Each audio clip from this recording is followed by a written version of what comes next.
At the company board meeting, my husband's father, the CEO, glared into my eyes and said, "You're fired.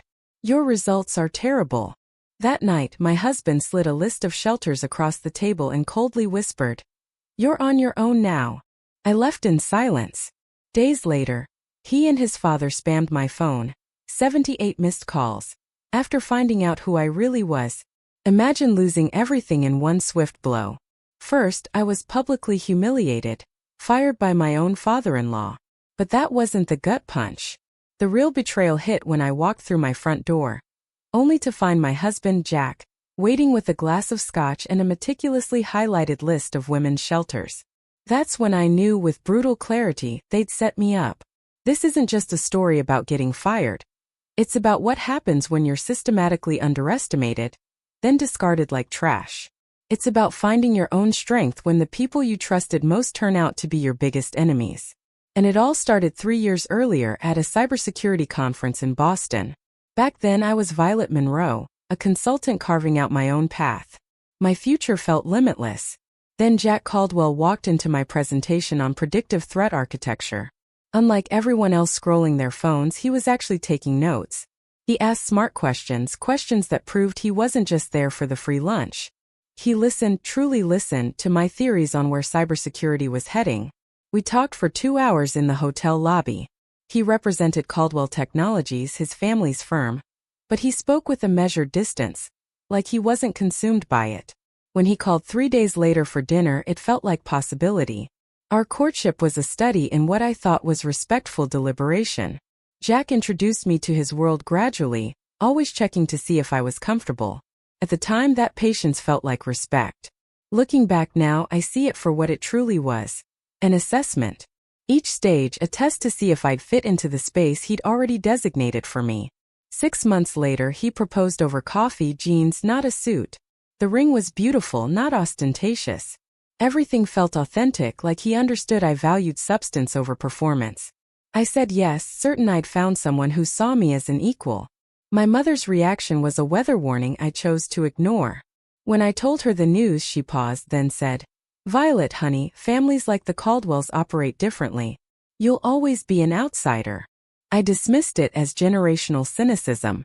Jack had assured me his father, Henry Caldwell, valued expertise regardless of background. I believed him because the alternative, the truth, meant I was walking into something far more complicated than love. The wedding 8 months later felt like my preferences. Elegant, understated, intimate. But later, I'd realize how many choices had been gently steered by Jack. His family's expectations dressed up as my own taste. I kept my maiden name professionally, which Jack publicly supported. Meanwhile, his mother, Patricia, made small pointed comments about tradition. I thought Jack's support proved his progressive values. Now I understand it was just another performance, granting me the illusion of independence, while the parameters of my new life were drawn around me in invisible ink. 2 months into our marriage, Henry Caldwell summoned me to his office. The building itself was designed to intimidate. All glass and steel, security checkpoints, a lobby that soared 3 stories high. Henry's office, a corner suite with panoramic views, was furnished with a desk big enough to land a small plane.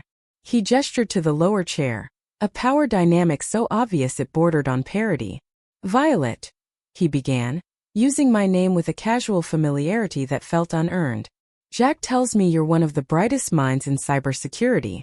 We could use someone with your skills."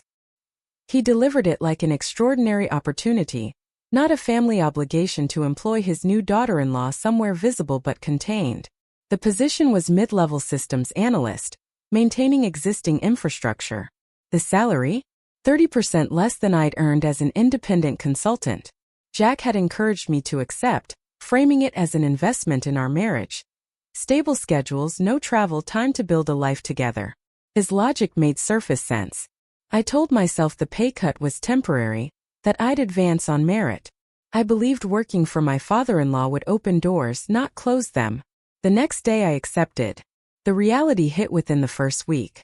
Henry assigned me maintenance tasks an intern could handle. I drafted proposals for infrastructure improvements that would save millions and boost security, but they were met with polite nods and then disappeared. My suggestions in team meetings were acknowledged with the kind of patronizing patience people reserve for children. I was there to fulfill a role, not to contribute meaningfully. They'd hired me as a diversity checkbox, a credential to point to when discussing their commitment to progress. Look at us, we have the CEO's daughter-in-law. The irony wasn't lost on me. Simultaneously overeducated and completely dismissed. Still, I told myself it was temporary. I proved myself. I was naive enough to believe performance would eventually matter more than politics. 6 months of that professional suffocation drove me to start building something in secret. Late nights, when the office was empty, I designed a new security framework on my personal laptop, storing everything on encrypted servers disconnected from Caldwell's systems. I called it the Sentinel Protocol, an architecture built on predictive threat analysis, patented under my maiden name through a Delaware LLC. Monroe Security Solutions. It existed only on paper and in the digital infrastructure I was constructing line by line. Jack never asked why I stayed late. Henry never questioned my work beyond my assigned tasks. They operated under the comfortable assumption that I was simply trying to prove myself, putting in extra hours to earn acceptance. What they fundamentally failed to understand was that I'd stopped seeking their acceptance entirely. I was building an escape route, creating something that belonged exclusively to me in a world where everything else felt like it was slipping from my control. I wasn't stealing intellectual property. I was creating insurance against a future I couldn't yet articulate, but somehow sensed approaching. Around our first anniversary, the marriage itself began its quiet disintegration.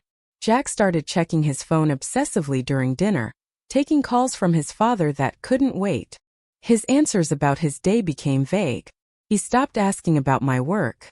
Our conversations contracted to pure logistics. I tried everything. Elaborate date nights he'd cancel, weekend getaways that never materialized. I initiated conversations about our future, our life together, and watched his eyes glaze over as if he were mentally composing a grocery list.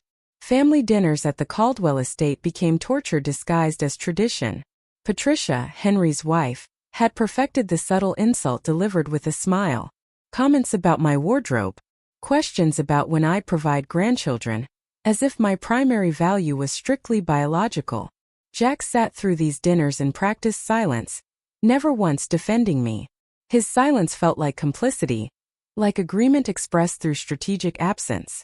Late at night, lying next to a man who felt increasingly like a stranger, I'd stare at the ceiling trying to pinpoint the exact moment everything shifted. But there was no single moment. It was erosion, gradual, relentless. The slow, patient work of water wearing down stone. The life I'd built with Jack Caldwell, I was beginning to understand, had been constructed on borrowed ground. I just didn't realize how brutal the eviction would be when it finally came. The elevator ride to the executive floor the next Tuesday morning felt different. I'd received a brief email. Performance evaluation. Quarterly review. Your presence required. Conference room B. 8:30 a.m. The phrasing struck me as odd. Reviews were usually team presentations. But I pushed the unease aside, compiling 3 years of data, documenting every success, every breach prevented, every dollar saved. I arrived at 8:15, tablet loaded with charts and graphs. My numbers were extraordinary. 3 major breaches prevented, millions saved, targets exceeded by 42%. I'd personally designed protocols now studied in industry publications. I felt confident, even proud. I had every reason to expect recognition, maybe even advancement. The conference room felt arctic. Henry sat at the head of the table, but the people flanking him made my stomach drop. Marcus from operations, a man I'd barely spoken to, and a woman in a dark suit I didn't recognize, holding a legal pad with the careful posture of someone whose job was to document everything. No one from my team was there. Not a single person who could corroborate my work. The setup was obvious. Isolated, outnumbered, facing people with no direct knowledge of my contributions. I should have walked out then, but I still believed facts mattered. I took my seat, ready to present the truth in data form. Henry didn't smile. He didn't offer coffee or small talk. He just shuffled a stack of papers with theatrical precision, making me wait, making me wonder. When he finally spoke, his voice carried the smooth, practiced authority of someone who delivered bad news many times. Violet. he began, that familiar name now clinical and distant. We've been reviewing your division's performance metrics. Unfortunately, the results aren't meeting our expectations or the standards we've set for leadership. The words registered individually before assembling into meaning. For a moment, I thought he was talking about someone else. Then I saw his expression. Not apologetic, not uncomfortable, but satisfied. I understood, with sudden terrible clarity. This was exactly the meeting I was meant to attend. I'm sorry, I said, my voice steadier than I felt. But last quarter's numbers exceeded every projection by a significant margin. We beat targets by 42%. 3 major breaches prevented, $4 million saved. Client satisfaction improved by 28%. I reached for my tablet, fingers flying to pull up the undeniable proof of my success. Henry didn't even glance at the screen. He just smiled. And that smile made something cold settle in my chest, because I'd seen it before. It was the smile of someone who'd already won, who held all the cards, who knew that facts were irrelevant compared to the power to simply decide the outcome. This isn't personal, Violet, it's business. He delivered the line with casual confidence, absolving himself of responsibility. The absurdity of it was almost impressive. How could firing someone based on fabricated issues be anything but personal? But I saw the truth in his eyes, the calculation, the predetermined outcome. He slid an envelope across the table. My full name was typed on the front. Miss Violet Monroe. Not Caldwell. The use of my maiden name felt intentional. A subtle assertion that I'd never truly belonged. Your termination is effective immediately, he continued, reading from a script. Security will escort you. Human resources will contact you. The lawyer made a careful note. Marcus still wouldn't meet my eyes. I sat there holding that envelope, understanding. This was never about performance. This was about power. And Henry's need to eliminate anyone who threatened his narrative. I'd become too competent, too visible, too successful in ways that reflected well on me rather than on him. My success was a threat. I remember the way out, I said quietly, looking directly at Henry until he was the one who looked away first. It's the same path I used when I built half the systems currently keeping this company operational. The systems that prevented those 3 breaches. The infrastructure generating the revenue that pays for this conference room, and your imported coffee, and whatever satisfaction you're getting from this moment. His expression flickered just for a second. Uncertainty. Then the smug satisfaction returned. I collected my personal items under the watchful eye of Mitchell, a security guard I'd personally trained. He wouldn't look at me either. My chipped coffee mug, a framed photo of my mother, a small succulent. These pathetic objects, easily packed into a cardboard box, were now evidence of my temporary status. My security badge felt heavier than it should have when I dropped it in the return tray. Angela, the receptionist, couldn't meet my eyes. Neither could the junior developers I'd mentored or Peterson from IT. They all knew. Poor results was corporate code for, we're removing you before you become too powerful. The drive home felt surreal, disconnected. Traffic moved normally. People went about their lives, unaware my professional identity had just been systematically dismantled. Why now? The numbers were undeniable. Unless that was precisely the problem. Maybe I'd become too successful. Dread settled in my stomach. I would have to tell Jack. Would he defend me? Demand answers from Henry? Or would he? The thought trailed off as I pulled into our parking garage. Some part of me already knew the answer. I knew before I opened the door to our downtown loft. Some instinct, deeper than conscious thought, had already read the situation and prepared me. I just hadn't imagined it would be quite this brutal. The key turned in the lock. I pushed open the door expecting emptiness, silence, a few hours to process. Instead, I found Jack sitting at our kitchen island, like he'd been positioned there deliberately. The staging was obvious. His posture too casual, too prepared. A glass of scotch sat in front of him, barely 10:30 in the morning. His laptop was open, angled so I could see real estate listings. Single-occupancy apartments, filtered for one-bedroom spaces designed for a man living alone. He was wearing a shirt I'd bought him. He looked utterly calm while my world was still burning. "You're home early," he said. His tone carried no surprise, no concern, no alarm.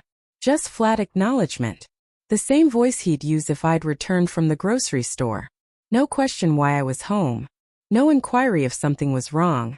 Nothing that suggested he didn't already know. I set the cardboard box containing my pathetic office items on the counter between us. A hollow sound. "Your father fired me," I said, watching his face for any sign of genuine reaction. "Cited poor results." Funny thing about that, my results were actually the best in company history. But apparently that doesn't meet expectations. Jack took a slow, deliberate sip of his scotch. I watched something shift in his expression. Not guilt, which would have required him to feel he'd done something wrong. Not shock. Just a kind of resigned finality, the look of someone who'd been waiting for this conversation. He reached into a leather portfolio, his expensive gift from his parents, and slid a folded piece of paper across the marble toward me. This wasn't spontaneous. He'd prepared this. I picked it up, unfolding it with hands that had started to shake. The adrenaline from the confrontation with Henry finally catching up. What I found inside made my breath catch in a way the firing itself hadn't managed. A printed list of women's shelters in the city. 6 of them with addresses and phone numbers. Each one highlighted in yellow marker. One was circled in blue pen with a handwritten note in Jack's distinctive script. Closest to the metro line. He'd researched transit access. He'd evaluated which shelter would be most convenient for a woman without a car, without resources, without anywhere else to go. The cruelty of it was almost artful in its precision. Not just abandonment but abandonment with a transit map. "Now that you're unemployed," Jack said, his voice stripped of emotion, the same dispassionate, professional tone he used for client calls. "This arrangement doesn't work for me anymore. I need someone who can contribute. Someone who's ascending, not falling." The words landed like individual physical blows. This man I'd shared a bed with for 2 years, built what I'd believed was a life partnership with, defended to my own mother. He was talking about our marriage like it was a failed business partnership. I was being evaluated on the same metrics as a quarterly earnings report, and I'd been found insufficient. "You knew," I said, not a question. The answer was written in every detail of this moment. His slight nod confirmed it. "Dad told me last week he was planning to restructure your division. I figured we should both prepare for new chapters." Seemed practical. Restructure. The euphemism was almost beautiful in its cowardice. I looked down at the shelter list again, then around the apartment we'd furnished together. The abstract paintings I'd chosen. The bookshelf where my technical manuals shared space with his business biographies. The kitchen where we'd hosted dinner parties, pretending we were building something real and lasting. "You think I need this list?" I asked quietly, holding up the paper. He shrugged, casual, dismissive. "I'm just being practical. You don't have family money. You'll need resources." I thought it would be helpful to have options researched. The assumption was staggering.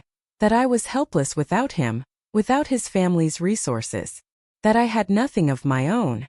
That firing and discarding me would leave me desperate and broken. He'd convinced himself that providing this list was a kindness. I stood there, holding that shelter list, and the full architecture of their betrayal assembled itself in my mind with devastating clarity. This wasn't impulse. This was coordination, careful planning. A strategy executed between father and son with the same precision they applied to business deals. Henry had told Jack a week ago. 7 full days. Jack had spent an entire week knowing his father intended to fire me, knowing he himself intended to end our marriage, and he'd said nothing. He'd continued the performance of normal life, kissing me goodbye, asking about my day, all while holding this secret like ammunition. How many nights had he lain in bed next to me, planning this exit? How many conversations had father and son had about the problem of Violet? I thought back to our first anniversary, to the gradual cooling of Jack's affection, his vague explanations. It hadn't been normal marriage growing pains. It had been preparation, strategic emotional divestment. He'd been withdrawing his investment, insulating himself from the fallout he knew was coming. And I'd blamed myself. For months, I'd internalized his distance as my own failure. I'd auditioned desperately for a role that had already been recast, performing for judges who'd already rendered their verdict.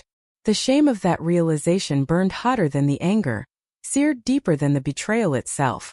I'd been so carefully managed, so thoroughly manipulated. And I participated in my own deception by wanting so badly to believe this marriage was real. "I'll be gone by morning," I said, my voice steady, pulled from some reserve of dignity. Jack actually looked relieved, his shoulders dropping as tension released. He'd probably anticipated arguments, tears. My calm acceptance clearly registered as the best possible outcome. A clean break. He didn't see what was happening inside me. Not rage, though that would come later. Not grief, though that was there too. What crystallized in my chest was something colder and more precise. Clarity.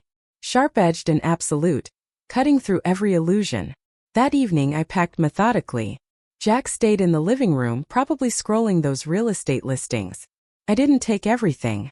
I took only what mattered, what was actually mine. My laptop containing 3 years of work and documentation, my backup drives, the external hard drive I'd kept hidden in my closet, which contained every patent filing, every line of proprietary code, every piece of documentation related to Monroe Security Solutions. I left behind the jewelry, the designer clothes, all the trappings of the life I'd been auditioning for. What Jack didn't know, what Henry didn't know, was that I wasn't Violet Monroe, struggling unemployed tech worker facing homelessness. I was Violet Monroe, founder and primary patent holder of the security architecture that powered every significant system at Caldwell Technologies. They thought they'd fired an employee, discarded an inconvenient wife, eliminated a problem.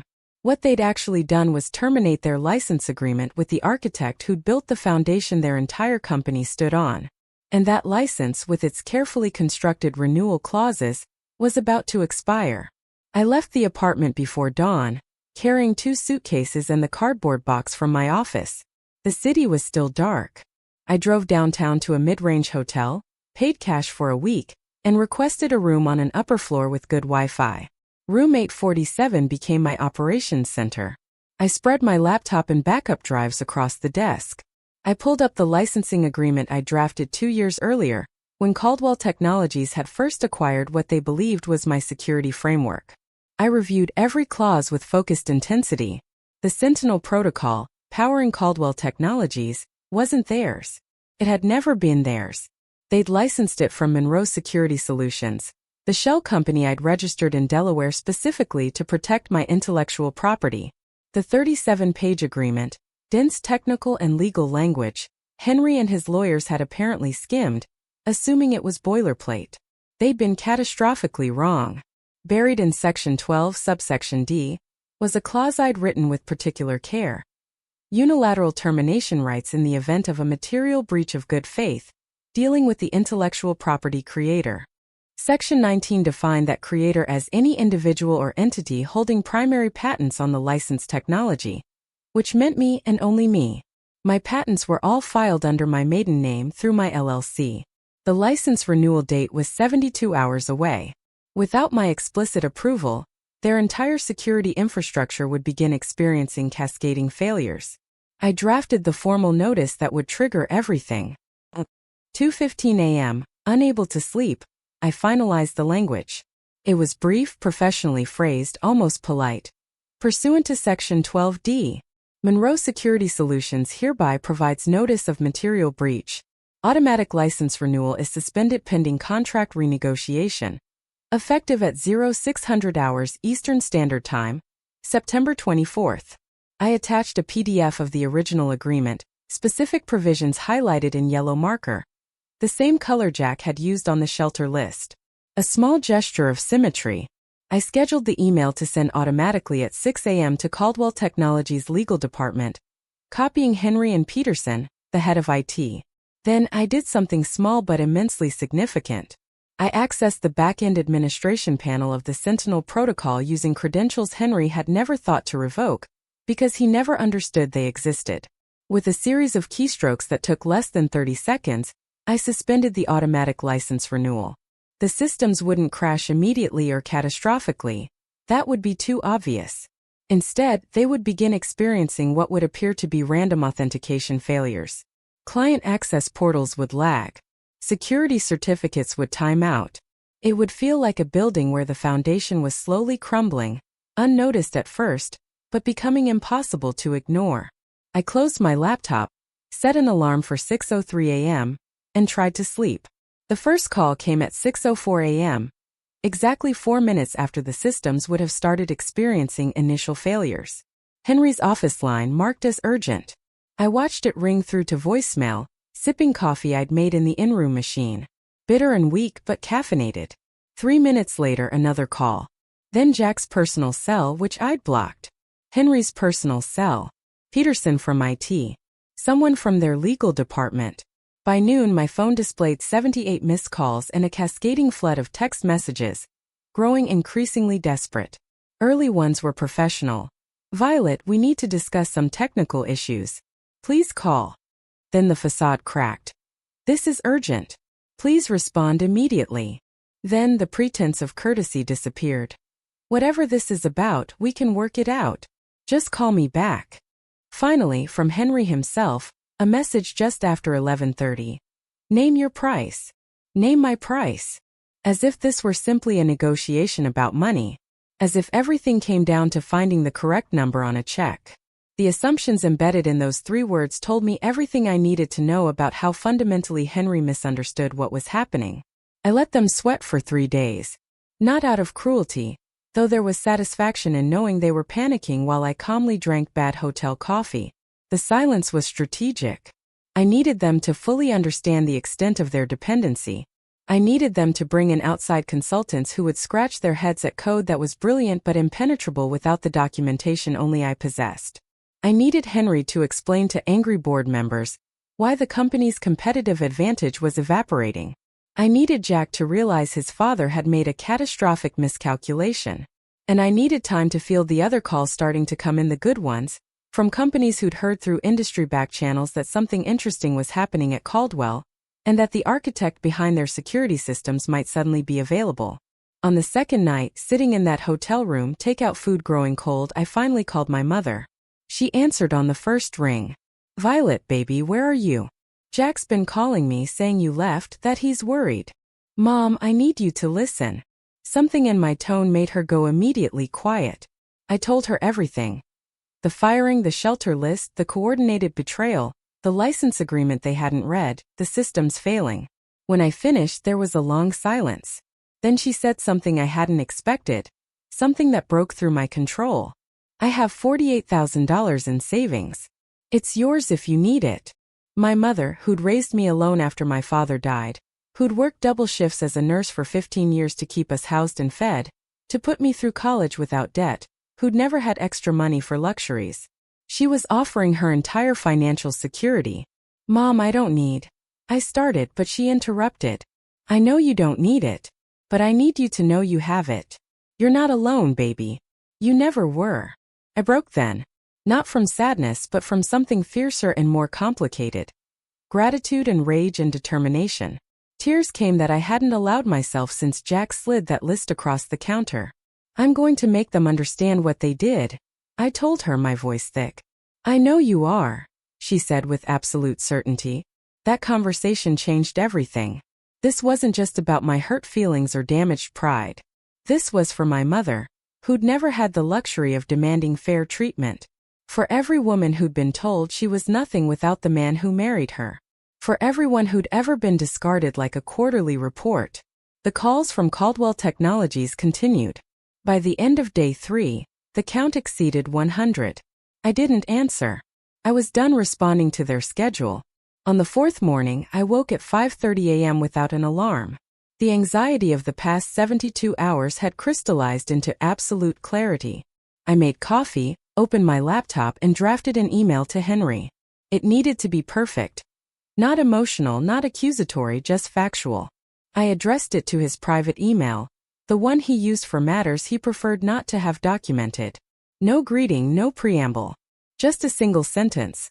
Please find attached documentation regarding the ownership and licensing structure of the security systems currently powering Caldwell Technologies operations. The first attachment was the complete 37-page licensing agreement for the Sentinel protocol, specific provisions highlighted in yellow. Section 12D, outlining material breach conditions. Section 19, defining the intellectual property creator. Section 23, detailing my unilateral authority to terminate or suspend the license under circumstances which included, and I'd been very careful with this language, treatment of the creator that could reasonably be interpreted as acting in bad faith or failing to acknowledge their contributions appropriately. The second attachment contained every patent filing I'd submitted over the past 3 years for Sentinel Protocol components, each one registered to Monroe Security Solutions, months before Caldwell Technologies supposedly acquired the system. Each filing listed me as the sole inventor, my maiden name appearing on every official document. Henry had never investigated any of this. Why would he? I was just his son's wife, a diversity checkbox. The arrogance embedded in that assumption was almost impressive. At the bottom of the email, below the 2 attachments, I added a single line. You fired the architect. The building is noticing. I hit send at exactly 6 a.m., the same time their systems had begun experiencing cascading failures 4 days earlier. The symmetry felt important. My phone rang at 7:14 a.m. Henry's private cell number. I let it ring 4 times before answering. A small petty gesture. Violet. His voice carried none of the smooth authority I'd heard 4 days ago. He sounded diminished. We need to meet face to face. There are things too complicated for phone conversations. No. I said, my voice calm and level. You need to listen. 3 years ago, you hired me as what you clearly viewed as a favor to your son. You treated me like a diversity checkbox, someone who should be grateful. You assigned me maintenance work that was beneath my capabilities, and you never bothered to learn what I was actually building during all those late nights you probably assumed I was spending trying to prove myself worthy of your family's acceptance. Silence. I continued. When you needed to upgrade your security systems 2 years ago, I provided the solution through a licensing agreement your lawyers apparently didn't read with appropriate care. You thought you were acquiring technology outright. You were renting it from me. That's not, Henry started, but I cut him off. The license renewal came due 3 days ago. I declined to approve it. Every system currently keeping your company operational is now running on borrowed time. Your client portals are experiencing authentication failures. Your internal communications are flagging false security threats. Your competitive advantage is evaporating in real time. And all of it traces directly back to the woman you fired for supposedly poor results that were actually the best performance metrics in company history.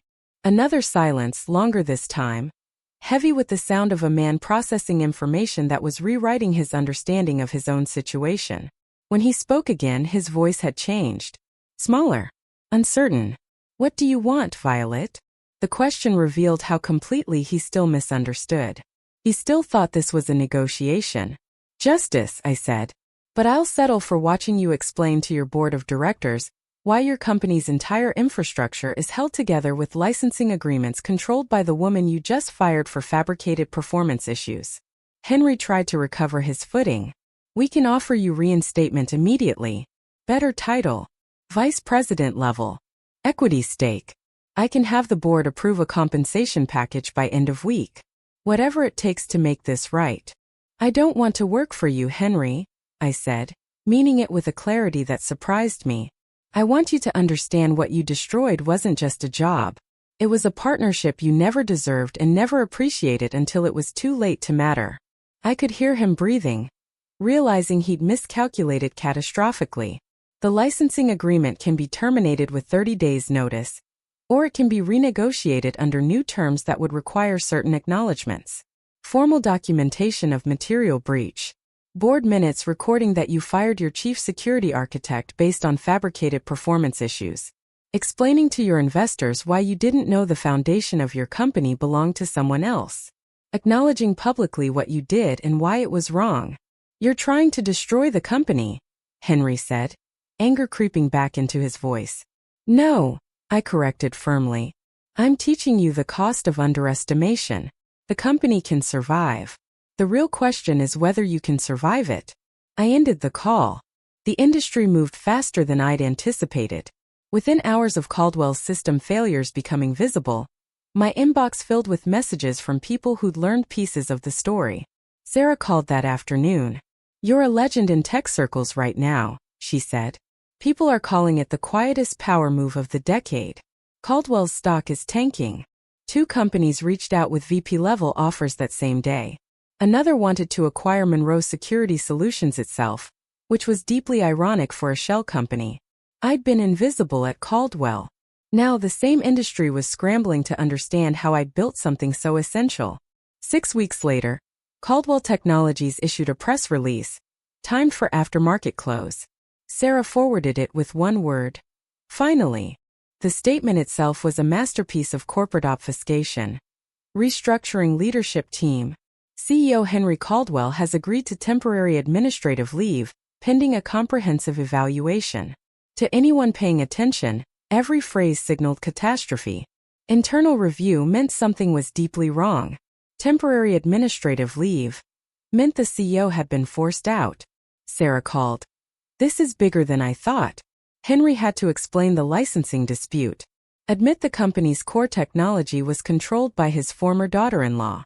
Justify why he fired you for performance issues when your actual performance was exceptional. 2 board members resigned. The stock dropped 18%. Jack started calling again during week 7. I'd unblocked his number by then, curious. His voicemails told their own story of progressive desperation. The first irritation. Violet, I don't know what you're doing, but you need to stop this. People are getting hurt. You're destroying something my father spent his life building. I deleted it. The second, 3 days later, confusion. I know you're angry, but can we just talk? Figure this out without taking down the entire company. Delete. By the third, panic. Dad's under investigation. The board is talking about forcing him out permanently. Is that what you wanted? To humiliate him publicly. On week 8, Jack appeared at my new office building. Security called. I pulled up the camera feed. He was standing there, holding expensive wilted roses. He looked smaller, somehow reduced. The confidence he'd carried during our marriage had been replaced by uncertainty. We're separated, he told the guard. Separated. His word choice sanitized what had actually happened. Miss Monroe, there's a Jack Caldwell here to see you. Says he's your husband. Should I send him up? I watched him on the monitor. And I felt nothing. Not anger, not grief, not even satisfaction. Just a neutral observation. No, I said. Tell him I'm in a meeting that's running long. He should try calling if he needs to discuss something. I watched him leave the flowers on the reception desk, then walk out, shoulders hunched against a cold that was as much emotional as meteorological. My new position at Titanium Solutions provided exactly what Caldwell Technologies had denied. Autonomy, resources, and recognition. I had a team of 20 engineers chosen for competence, a budget that allowed us to implement ideas, and leadership that understood the difference between control and trust. It was disorienting at first, this environment where competence was rewarded instead of resented. We launched Sentinel Protocol 2 at a major tech conference. My name featured prominently. My face on screen as I talked about adaptive security architecture. The audience included several Caldwell Technologies clients. Within 3 weeks, 4 major clients formally requested proposals for switching their security infrastructure from Caldwell to Titanium Solutions. The market was voting with contracts. Sarah called after the presentation. You just declared war without firing a single shot. That was the most professionally devastating thing I've ever witnessed. It's not war, I replied. It's just better engineering. The technology speaks for itself. But late one evening, working with a colleague Clara on a stubborn debugging problem, she asked me something that cut through all the professional success. Do you feel satisfied? Watching Caldwell Technologies implode, Henry under investigation, Jack showing up with desperate flowers. Is it what you thought it would be? I opened my mouth to say yes, but the words caught in my throat. The truth was more complicated. I felt vindicated, certainly, validated about my capabilities, but satisfied? That wasn't quite accurate. There was a hollowness at the center of it, like winning an argument with someone who'd already left the conversation. What I'd actually wanted, I realized, wasn't revenge or destruction. I wanted recognition, acknowledgement that my contributions had value. I'd wanted Henry to see me as talented, not just his son's wife. I'd wanted Jack to love me for who I actually was. But I would never receive that from them. They lacked the self-awareness required for genuine apology. The best outcome I could hope for was that they'd learned an expensive lesson. It's not about satisfaction, I finally told Clara. It's about building something they can't take away. Something that exists independently of whether they acknowledge it or not. She nodded slowly, like she understood more than I'd said. Perhaps that was the real commonality between people who'd left toxic workplaces. The recognition that the revenge that matters isn't destruction, but creation.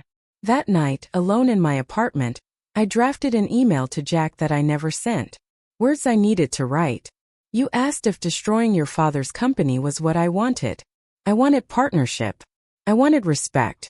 You wanted a trophy wife. Your father wanted control. The difference between those desires is what destroyed everything, not anything I did afterward.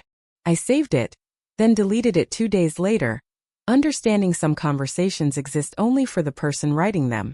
Then the letter arrived. A courier knocked on my door on a Saturday. Inside, on heavy cream stationery with Henry Caldwell's embossed letterhead, a handwritten note in fountain pen. Violet, I request the opportunity to speak with you in person. I have come to understand the magnitude of my errors in judgment. This is not a negotiation.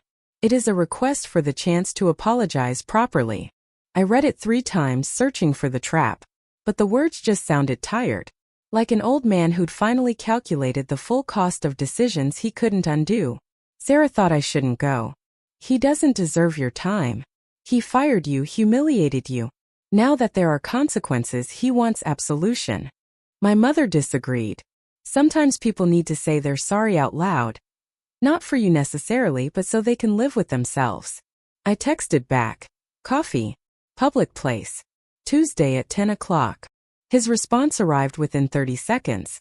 Thank you. We met at a cafe 3 blocks from my office.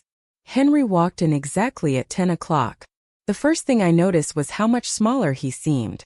Not physically, but something fundamental had diminished. The arrogance that used to fill rooms had contracted into something more uncertain, more human.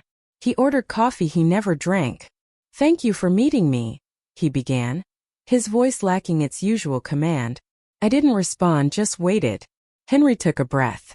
I convinced myself I was making a business decision when I fired you. The truth is, you scared me. Not because you were incompetent, but because you were brilliant in ways I didn't fully understand and couldn't control. You were building systems I couldn't claim credit for, earning genuine loyalty from teams I hired but never inspired. And instead of recognizing those things as success, I saw them as a threat to my position. The honesty was unexpected. So you destroyed what you couldn't control, I said quietly. Yes. He looked directly at me. And in doing so, I destroyed my company's future, my son's marriage, and whatever legacy I thought I was building. We talked for another 30 minutes. He didn't ask for anything. He just apologized, acknowledged what he'd done, and accepted that the damage was beyond simple repair. 2 weeks later, Jack tried his own approach. He showed up at my apartment building. I surprised myself by saying I'd come down. We sat in the cold courtyard, his breath visible. I don't expect forgiveness, he started, the words rehearsed. I just need you to know that I was wrong about everything. About thinking your value was tied to your employment, about not defending you, about that shelter list that I convinced myself was practical when it was just cruel. I waited for the but. But I do think we could start over. Not as we were. I know that's impossible. But maybe as people who once cared about each other and could learn to again. Without my father's influence, without the company dynamics. Just us trying to build something real this time. There is no justice, Jack, I said quietly. There never was. When you handed me that shelter list, you showed me exactly who you are when loving someone becomes inconvenient. That's not something you start over from. That's foundational character revealing itself. One mistake, he began. It wasn't one mistake. It was 3 years of choosing your father's approval over your wife's dignity. The shelter list was just the moment when I finally saw the pattern clearly enough that I couldn't ignore it anymore. He looked down at his hands, silent for a long moment. I'm sorry, he said again. I know, I replied. But sorry doesn't rebuild what you burned. It just acknowledges the ashes. After those conversations, I wrote 2 final emails. The first to Henry, laying out clear boundaries. appreciation for his apology, but a firm establishment that a professional relationship was the extent of what existed between us now. He would pay fair market rates for my technology, and I would provide contracted support. Nothing more. The second email to Jack was shorter, more direct. The answer to his question about starting over was no. Not because of hatred, but because of an absent trust that couldn't be rebuilt from these particular ruins. I wished him well, genuinely, but from a distance that would remain permanent. I hit send on both emails and felt something release in my chest. Not quite peace, but something adjacent to it. Closure. 6 months after leaving Caldwell Technologies, Monroe Security Solutions had transformed from a protective shell into something substantial and real. Clara and I formalized our partnership, combining her technical brilliance with my architectural vision to build a company that reflected values we'd both wished for in previous workplaces. We structured leadership to be genuinely collaborative. Profit sharing was built into employment contracts. We established mentorship programs specifically for women in technology who'd been told they were too much. In March, we landed a major government contract. The irony wasn't lost on me. I'd gone from being fired for fabricated poor performance to being trusted with national security architecture. Our first-year revenue exceeded what Caldwell Technologies' entire security division had generated. When a major tech magazine asked how I'd rebuilt after such public professional failure, I chose my words deliberately. When someone tries to erase your contributions, the most powerful response isn't confrontation or destruction. It's building something so undeniably yours that they can never take credit for it. Something that exists completely independent of their acknowledgement or approval. The article ran with the headline, "The Architect Who Built Her Own Empire." My mother flew in for the opening of our expanded office space in May. I drove her directly to the building. She walked through the space, taking in the glass walls, the collaborative areas. Her eyes filled with tears. "Your father would have been so proud of you." I told her, "I didn't do this alone, Mom. You taught me everything that made this possible." She shook her head. "No, baby. I taught you how to survive. You taught yourself how to build, how to create rather than just endure. That's different, and it's all you." That conversation healed something I hadn't known needed healing. Guilt I'd carried for years about being the reason she'd sacrificed so much. "Raising you wasn't sacrifice," she said. "It was the best investment I ever made, and watching you now proves I was right." The most meaningful moment came in October, when a young engineer named Maya joined Monroe Security Solutions. She was 26, brilliant, and recently laid off from a company that told her she wasn't a cultural fit. The same coded language I'd encountered. I took her to lunch. "How did you actually do it?" she asked. "Go from being fired to building this company? Everyone talks about resilience, but what did that actually look like for you?" "I stopped waiting for permission to be valuable," I told her. "I stopped believing that my worth was determined by whether other people recognized it. And I stopped building things for people who treated my contributions like favors they were granting me, rather than essential work that deserved appropriate compensation and respect." She nodded slowly. "I'm really angry," she admitted. "At the people who discarded me, at the systems that allowed it, at myself for not seeing the warning signs." "Good," I said. "Anger is useful fuel when it's directed appropriately. Just don't let it become your permanent destination. Use it to build something better, then let it go when you don't need it anymore." 6 months later, Maya led the team that landed our biggest client contract. That evening, driving home through the city, I passed Caldwell Technologies building. I felt nothing but mild curiosity about how different the interior must look now. New leadership. Henry had officially retired. Jack had relocated to the West Coast for what his LinkedIn profile described as a fresh start. The empire they'd attempted to build through control and hierarchy had contracted. I didn't feel triumphant. I just felt free, finally unburdened by the need for their acknowledgement or their downfall. Because I'd learned something essential. The most effective response to being erased isn't destruction of those who wronged you. It's building something so undeniably your own that they become irrelevant footnotes in a story they never understood they were losing the right to narrate. I drove home to my apartment, modest but genuinely mine. My phone showed a text from my mother. "Proud of you every single day."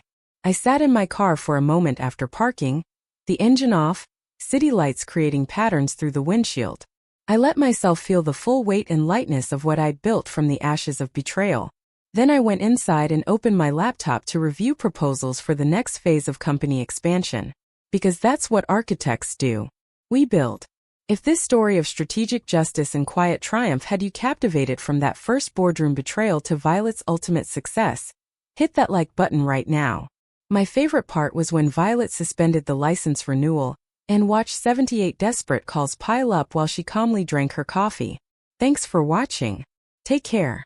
Good luck.